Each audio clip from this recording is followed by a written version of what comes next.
Pansin mo, hindi nila pinalagpas ang mga bundok pati yung bangin. Tinatayuan ito ng bahay at saka hotels. Ang purpose dito, tuwing bumisita ang mga foreigner dyan sa lugar nila, ay mayroon silang matitirhan. Kaya nagtatayo sila ng mga hotels dyan.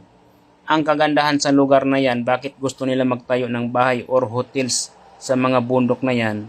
Dahil ang tinatayuan nila dyan ay bato. Ibig sabihin yan, kahit malakas na ulan, hindi yan basta-basta na landslide kasi bato ang tinatayuan ng hotels nila.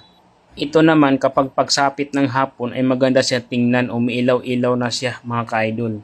Kung napapansin mo dito, sobrang lamig yung lugar na yan kasi maraming mga puno ng kahoy. Pag gabi naman, ganito na kaliwanag, talagang umiilaw na siya. Ang lupit yung idea nila mga ka-idol, yung bundok pinagkakitaan nila. Ibig sabihin yan, kahit malayo ka sa syudad, sa bukid-bukid ka nakatira, ay talagang yayaman ka dito kung mayroon kang hotels dyan or bahay ba.